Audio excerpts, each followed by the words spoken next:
Ukraine has moved a step closer to EU membership. The European Commission, the executive arm of the EU, approved that membership last week.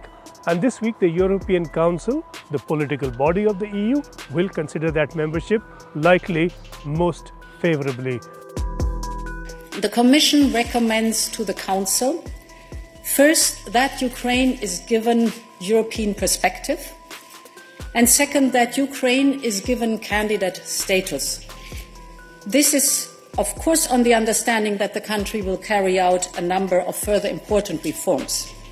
So Ukraine could be in the EU fairly soon, subject to required reforms on the rule of law, corruption and human rights that the EU seems already quite satisfied over.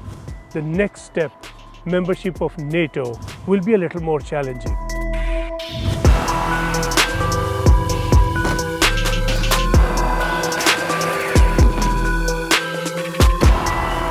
The space between the EU and NATO has now shrunk. EU already has a substantial overlap with NATO, and now it is moving towards greater militarization as a bloc.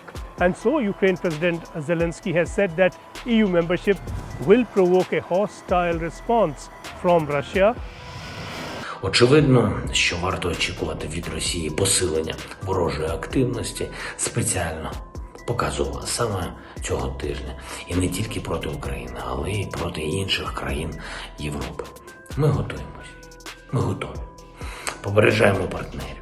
And Russia has said it is watching developments closely and, as it says, thoroughly. Sounds ominous.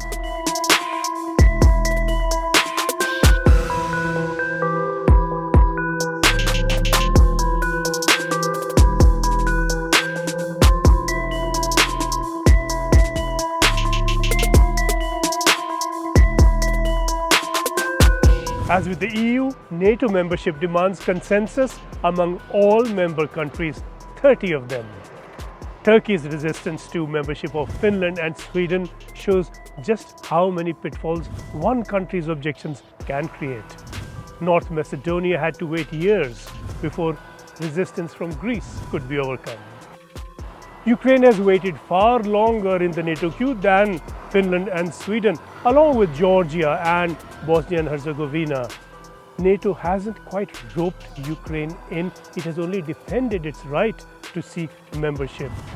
Post-invasion, that could become now more urgent, but also more risky. Membership of the EU can be problematic. Membership of NATO could be provocative.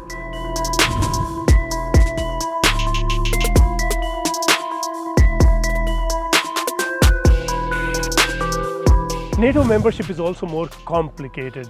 The NATO Secretariat must first consider political and economic and also military and intelligence criteria. Then on, it must prepare a series of accession protocols to then be ratified by member countries, which then must report to the US, which appears to have the last word and the first on new membership. How fast this process moves will depend on the weight of the political push behind it. It could be a push into a dangerous confrontation.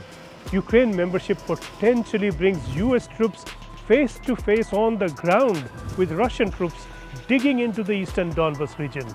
NATO, for all it says, may not be in a hurry to get into that position.